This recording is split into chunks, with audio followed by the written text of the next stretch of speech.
Happy Atelier Yumia launch day, everyone. I hope everyone who clicked on this guide is enjoying their time with the game, and if you aren't, once again, I do highly recommend the game to anyone who enjoys RPGs with very fun combat systems and deep crafting systems that can allow you to become super broken. And if you have other obligations right now, well, definitely check out this game after you finish that other game. Yumia in particular has a very fun combat system with a lot you can do at any given moment, with all characters having drastically different playstyles. You can also swap between them freely, so you can always experience these different playstyles, and you also get to press all of the buttons, which is awesome. Truth be told, I was wondering if this game needed a combat guide, since I do feel like it isn't always the most complex system, and crafting is likely the biggest priority to increase your strength in combat, but for the sake of completion, I feel like it might be a good idea just to have this out there for people struggling or not grasping it entirely. I'll have a crafting guide soon as well, to make yourself very broken. If you enjoy RPG guide content and want to see more content, please be sure to subscribe to the channel because it does help me out so much. Let's get into it. So Atelier Yumia is not a game I would say is very difficult. For one, you can absolutely use the synthesis feature to craft extremely strong gear that lets you breeze through enemies even on the highest difficulty. But even aside from that, there are a lot of mechanics in this game that can allow you to just outskill enemy attacks very easily, and you have a lot of tools at your disposal where just good enough gear can definitely still get the job done. In this video, I want to focus on the mechanics of combat and all actions you can take specifically. First of all, some of the combat abilities are locked on the combat skill tree. I will say that the synthesis and exploration skill trees are much better to invest in overall as well, because having better materials and having more crafting options means better gear, which increases your strength more than the combat features available here. That said, if you don't have a few options because of that, then not having the ability from the skill tree is probably going to be why. Some abilities do seem to be gated by story progression instead, though. In general, the Yumia combat system will have you moving in a circle around your target. You can attack the enemy by using one of the 4 buttons on the left side of the screen to use a skill. As long as you have at least 1 bar filled up, you will be able to use that skill instantly. Each skill does a certain amount of damage. Now, unfortunately, there is no way to tell the exact attack power of each skill as there are no numbers listed, but you can kind of estimate after using them a bunch to see the effects. Typically, skills with less default uses are probably going to be stronger in power or have more powerful effects. You can continuously use skills for as long as you have the resource bars next to the skills to use. Some skills have shorter animations which can be spammed back to back, while others have slightly longer animations. In addition, while you are using a skill, you can queue up the next skill by pressing the button of the next skill while the animation for the previous skill is happening. This can allow you to effectively chain your skills in the order you would like based on their effects. For instance, Yumia has a skill that raises her own attack, and she also has a skill that lowers enemy defense. Typically, starting combat with lowering the enemy's defense, then raising your own attack is going to be the best way to increase the damage of everything else you do afterward. Similar combos exist for every character, and I can go into more detail a bit later. Now, outside of obviously using your skills, I would say there are 3 other fundamental aspects of the combat system you're going to want to know how to do, and you're just going to want to be able to have a good understanding of. The first is going to be the stun symbols. So every enemy has a number right above near their health bar on the right side. This is essentially the amount of stun damage that they need to take before you can stun the enemy. This is typically referred to as stun symbols in the game. By using an art of the corresponding attacking type, you will reduce the enemy stun symbol by 1, unless you are Isla, in which case you can just reduce stun symbols regardless, no matter what, which is why she's best girl, right?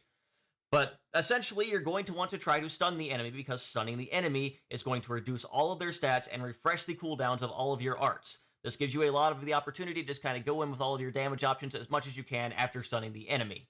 If an enemy has a low amount of stun symbols, you have no reason not to go for the stun. If they have a very high amount of stun symbols and you think you can kill them beforehand, it might just be best to focus on your strong damaging options.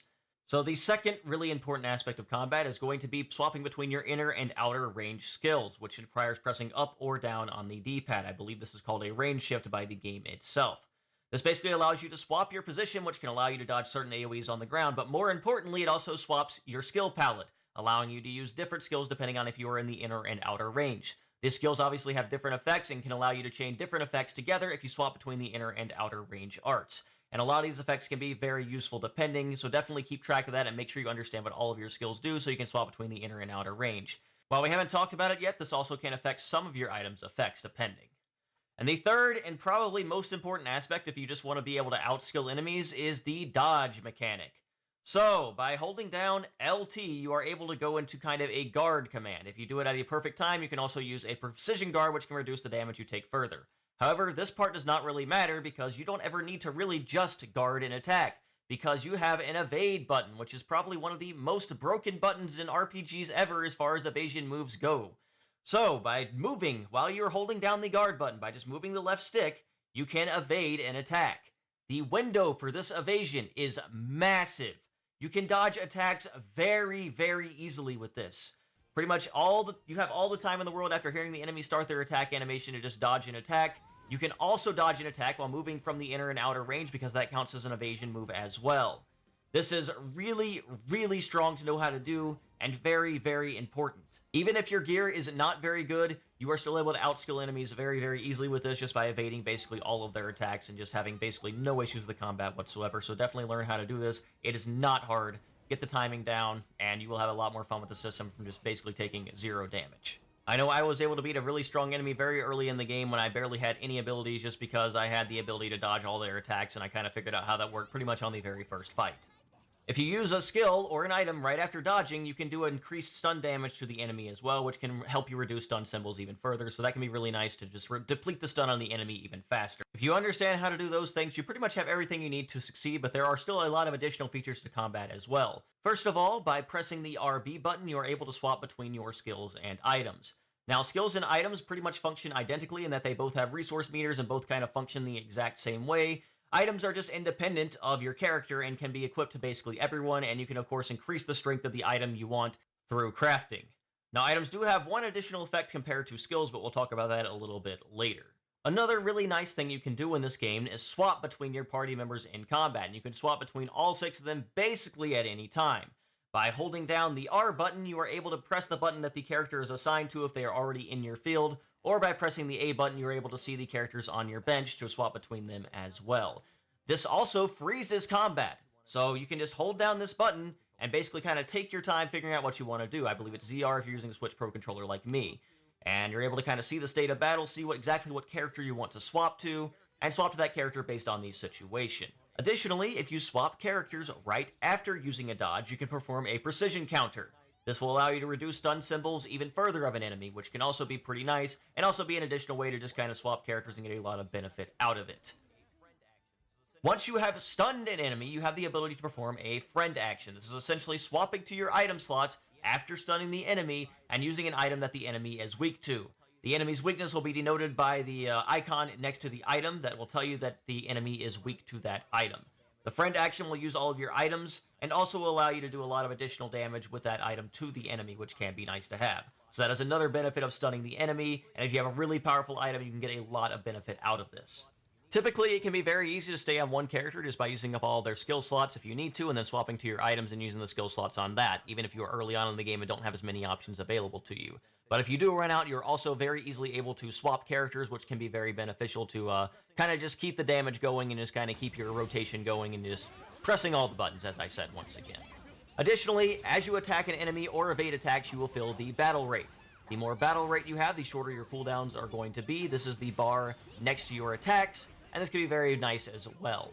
So this means that not only is the evasion button very broken and giving you a really, really wide window that probably needs to be toned down, but it also just gives you a lot of additional bonuses in combat, so that is another reason it is very good to understand how to use. As another additional feature in combat, there is the environmental mana and mana surge features. Now this unlocks a little later into the game. I don't think I got it until after I was past the first area, but essentially while using items in combat, you will get environmental mana, which will be a meter that fills up on the left side of the screen. How much you use depends on the item, so if you have more powerful items, you will get more environmental mana. There are other ways of acquiring environmental mana as well, depending on the characters you are using. If you press the select button, or whatever the button is assigned to, when you have 100% environmental mana, the character that you are currently using will enter Mana Surge. While Mana Surge is in use, you will have access to Surge skills. These are extremely powerful and just kind of multiply the total damage you already have on your character. So if you have a really strong character that has really strong gear equipped, you will absolutely truck pretty much any enemy possible and end the fight extremely quickly after using this ability. The few times I actually got to use this, the fight was over basically 5 seconds afterwards, so I didn't get to actually see much or experiment much with this skill, which kind of sucks because it does seem really, really cool at the very least. Maybe if I used more items, of course. Now, you also have the ability to perform a special move while you are active here, and that also does a lot of damage. And keep in mind, the environmental mana will tick down back to 0% while Mana Surge is active.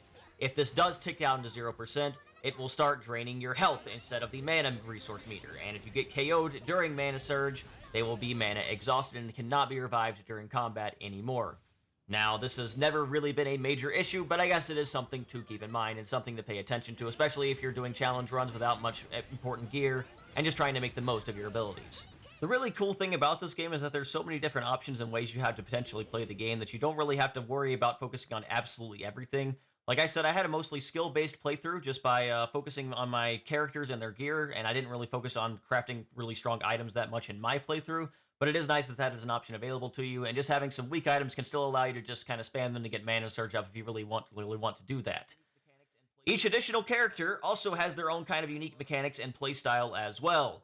For instance, Isla is really strong because she can always reduce stun symbols of enemies, and she gets a ton of bonuses based on if you stun the enemy or not.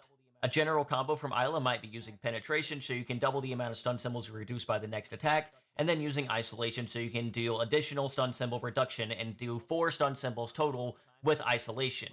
You can also use Twinkle Thrust 4 times very quickly if you want to get forced quick stun symbols off because it's a very fast attack. And Luminous Line is just your really strong AoE attack and your strong attack in general that you can use, and it's really good after Penetrate if you're fighting more than 2 enemies because you'll get even more stun symbols reduced on those enemies. Once you have stunned the enemy, she has really strong outer range arts that get benefits and damage based on if you have stunned the enemy. Shooting Star is great to use right after stunning the enemy because it'll reduce the enemy's defense even further after they've already gotten the stat penalty from being stunned. Radiant Thrust will extend the duration of stun that lasts for the enemy, so they have reduced stats even longer. And Wild Rose is just great as an attacking move because it does increase damage to stunned enemies. So that would be a general combo with her. For Yumia, her significant special skills are the fact that she gets a lot of benefit out of using items and will gain mana flow if she uses her skills in combat, which will increase the next damage of the next item that she uses, which can be very beneficial as well. So being able to use your skills and then going into really powerful item uses is probably going to be Yumia's entire playstyle. Victor has skills that allow him to function as a tank class character and also grants them the ability to spam his outer skills, which are typically fairly strong, by stacking piles, which he gets when he uses his inner range abilities. His outer skills can be very strong, and Helios Judgment especially is something I really like using just to kind of reduce enemy stats at random, and being able to spam it multiple times in a row can reduce a lot of the enemy stats and give you a lot more success in combat.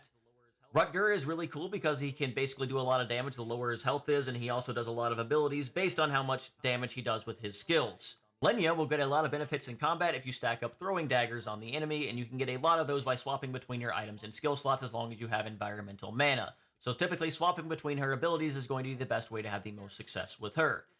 But basically every single character has so many different things they can do and has a completely different playstyle depending on how you like to play, and I think that is really cool. Nina, I almost forgot to mention, gets increased movement speed in combat and gets a lot of damage and benefit from having a really high critical hit rate, so that's something that you would want to stack on her.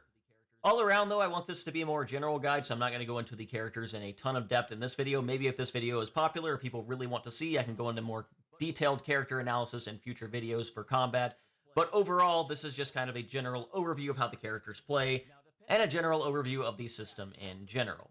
Now, depending on your gear and what you craft, you can also get some additional bonus effects in combat and also make yourself extremely powerful stat-wise. Some gear has some really impressive bonus effects, but I'll say that mostly for the Synthesis guy, but just know that now my Isla has over 4,000 attack, and she also heals about 3 times her max HP per hit because of an ability on one of her gear sets. And she also just does increased damage to enemies that are stunned, increased damage with her skills, and just does a lot of damage in general. And there are so many different ways you can kind of play based on how you set up your equipment as well. But like I said, we'll probably go over that in the Synthesis guide, because you're going to need to know how to craft that gear before you can really take advantage of it. So please come back tomorrow in order to see that Synthesis guide. I think that is going to cover it for this guide, though. I do hope you enjoyed watching and hopefully got something out of it and kind of understand how to do the general system now. Like I said, this is not a super complex game, but it is a lot of fun if you really understand the mechanics and everything just kind of clicks for you like it did for me after I got a certain point through the way through the game. I really like being able to swap characters. I really like being able to spam buttons. It's a really fun system, and I hope everyone can get kind of something out of it if they play this game. Like I said, it reminds me a lot of some of the things I really do like about the Xenoblade system, especially the Xenoblade 2 art chaining system. If you did really like this guide and really want to see more outside of a general Synthesis guide, please do let me know, because I am really busy at the moment, so I don't know how many more Yumia guides I might be making. But I do like this game, and I wouldn't mind making more guides for it. It is a lot of fun.